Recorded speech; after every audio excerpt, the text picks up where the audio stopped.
Ok, c'est une vidéo, c'est pas une photo.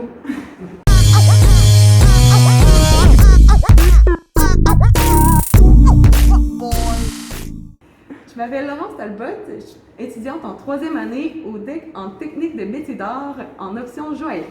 En fait, en joaillerie, il y a comme deux façons principales de travailler la matière. En fait, que ce soit directement dans la masse, travailler dans le métal, ou sinon on peut aller en fait par coulée à la cire perdue. Puis pour ce travail-là, en fait, je travaille vraiment dans la masse, mais avec un bol de ciseleur, en fait, que ça va être du goudron qui va me servir à venir embosser mes plaques, en fait, pour créer du volume. Donc, c'est vraiment agréable de pouvoir venir chercher avec des plaques qui sont super minces, en fait, de venir chercher vraiment soit la texture, du volume, ou de chercher des formes, en fait, qu'on aurait l'impression qu'on n'aurait pas le choix d'aller dans une autre avenue. Puis sinon, dans la cire aussi, j'aime beaucoup à quel point on peut couler tout ce qui est consumable, en fait, tout ce qui est des textures naturelles. J'aime beaucoup, en fait, des choses qui sont un peu inusitées. Je suis comme en train de couler, en fait, des chips, des trucs qui sont un peu... que je regarde dans ma vie de tous les jours, en fait, puis je me pose la question, qu'est-ce que ça peut avoir l'air rendu dans le métal? Ah, ça va bien. C'est juste que là, tu as des chips dedans, hein? Ça, c'est parce que c'est en... Ça, c'est mon miroir test, là. Le miroir, il est brisé depuis le début. En fait, Laurence, c'est ça, c'est une étudiante qui est très curieuse, en fait, et qui est très débrouillarde. En fait, c'est quelqu'un qui va vraiment avoir l'instinct d'aller rechercher, de faire les recherches par elle-même, d'aller découvrir toutes sortes de petites techniques, des façons, surtout aussi par rapport au web. Puis elle a une débrouillardise inouïe, une créativité aussi intéressante, mais surtout une ouverture d'esprit, ce qui fait que c'est intéressant de travailler avec une étudiante comme elle parce qu'on peut vraiment aller toucher à toutes sortes de sujets, toutes sortes de styles et tout ça. Puis l'interaction professeur-étudiant dans ce temps-là est très enrichissante d'une part comme de l'autre. En fait, tous les bijoux, c'est quelque chose qui m'a toujours attirée, l'effet de la brillance surtout. Puis en apprenant à travailler, en fait, on se rend compte que c'est vraiment un matériel qui est noble, qui s'utilise en fait vraiment. On peut le recycler, on peut le travailler vraiment, vraiment, vraiment beaucoup. Tu sais, j'aime vraiment, vraiment, vraiment ça parce que j'ai appris à le travailler en fait, mais j'aime beaucoup le travail qui est à la main aussi, de sentir les matières bouger, tu sais, autant que ça soit, mettons, la céramique, les trucs comme ça m'attire beaucoup, mais plus dans l'inspiration que dans le travail de la matière en fait. Puis travailler avec le feu, ça t'attire? Travailler avec le feu, surtout en fait, c'est ce qui a fait que je me suis inscrite en joaillerie. Au début, je connaissais aucunement le cours en fait, puis c'est quand je suis tombée sur la vidéo qui expliquait c'était quoi la technique que j'ai vu qu'ils travaillaient avec les chalumeaux, qu'on partait vraiment des métaux en grains, qu'on créait nos lingots, qu'on faisait nos matériels nous-mêmes. Je me suis dit, mon Dieu, ça m'appelait vraiment beaucoup. Puis pouvoir contrôler le feu aussi, c'est quelque chose que j'apprécie beaucoup. Là. Je pense que tout le monde a peut-être un petit côté un peu pyromane quelque part en joaillerie, mais j'aime beaucoup jouer avec le feu, effectivement.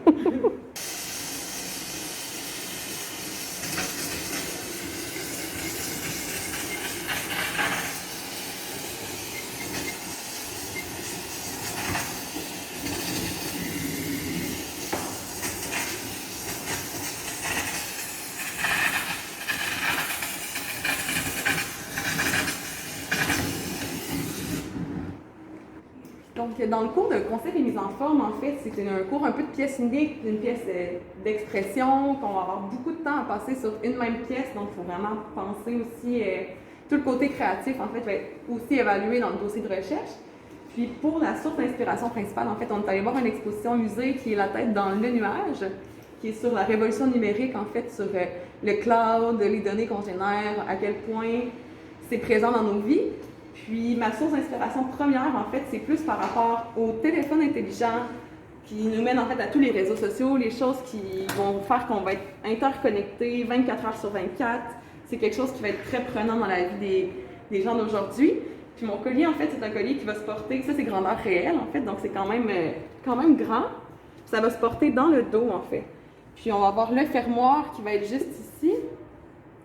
En fait, ça va être deux fermoirs à cliquet qui vont être à l'intérieur. Puis une fois qu'il va être mis, en fait, ça va prendre une clé pour venir l'ouvrir. Puis la clé, ça va être avec les miroirs juste ici, dans le fond. Donc, ça va être un peu une réflexion sur soi-même par rapport à sa propre consommation. En fait, que ce soit au niveau des téléphones intelligents, au niveau des réseaux sociaux, à quel point, en fait, on n'est pas conscient qu'on est observé dans tout ce qu'on fait dans la vie. Puis, à quel point, en fait, c'est ça. On a l'impression que c'est nous qui observons, mais en fait, c'est ça, c'est nous qui est observé.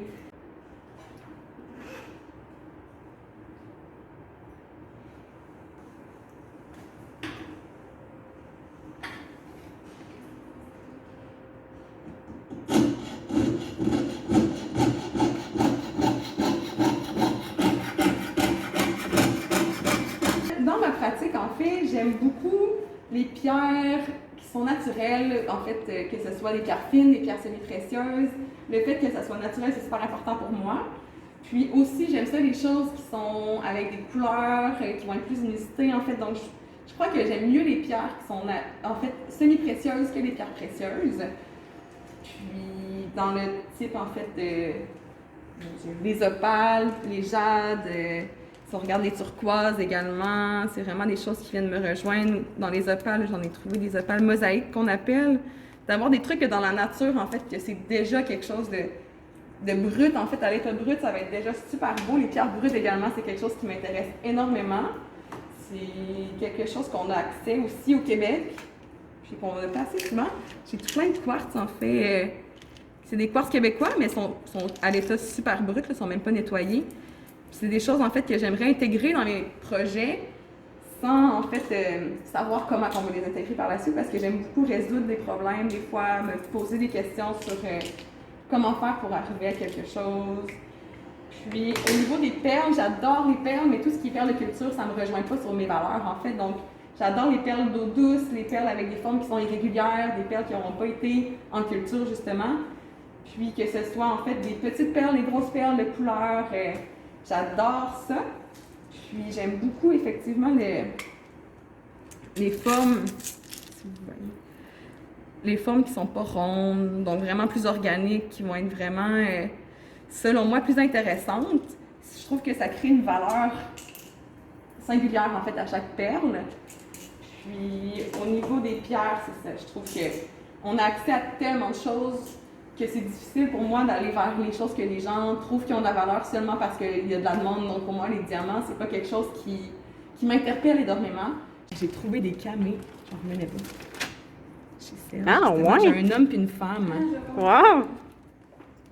Check ça. Ah, wow! Hey, hein? Ah, c'est hot. Hein? J'étais tellement contente. C'était la première fois que j'en voyais pas sorti. J'étais comme super contente. Puis même ceux-là ici, j'étais comme... J'aimais bien. Donc, regarde ici. Les perles, on dirait qu'ils sont en argent. Ouais, comme la qualité est écœurante. Ceux-là, je les trouvais superbes. Puis des perles longues, ça faisait longtemps que j'en cherchais, en fait. Puis c'est comme Wow. Eux, je les trouve superbes. La couleur, là, il n'y en a pas une qui a la même couleur. C'est vrai, hein? Je les trouvais vraiment belles. En fait, ce que j'aime beaucoup, beaucoup de la technique, c'est de voir un peu tout, en fait, puis de choisir par la suite c'est quoi qui nous rejoint plus, en fait, nous. Puis d'avoir le temps, en fait, j'ai mis mon cours en 4 ans pour avoir le temps d'explorer vraiment tous les outils qu'on a à l'école parce qu'on a accès à énormément d'outillages. Puis qu'est-ce qui te rejoint le plus? Est-ce que tu dirais que tu préfères le bijou de série, la pièce unique? Vers quel marché est-ce que tu t'enlignes après ton J'irais cours? plus vers le bijou de série, mais de petite série, en fait. J'irais pas dans une série qui va être tous les mêmes bijoux, en fait, mais de partir d'une pièce que je peux reproduire puis créer plusieurs exemplaires de bijoux qui vont être dans la même idée sans être exactement la même chose. C'est une loi assez agréable en joaillerie, en fait, de pouvoir reprendre des retailles et tout, juste de mettre un peu de métal neuf, ça vient vraiment repurifier notre habillage en tant que tel. Donc, si je pouvais avoir un rêve en joaillerie, je crois que ça serait de créer en fait un bijou qui a quelqu'un d'importance pour moi, que ce soit un artiste ou que ce soit un chanteur, un acteur, que ce soit dans un film, dans un spectacle, que quelqu'un porte un bijou en fait qui soit assez représentatif de mon entreprise. Je trouve que ça serait assez valorisant pour moi en fait d'avoir quelqu'un que moi je veux valoriser comme personne, qui va aller choisir mes pièces à moi. Je trouve que c'est vraiment quelque chose qui me ferait du bien.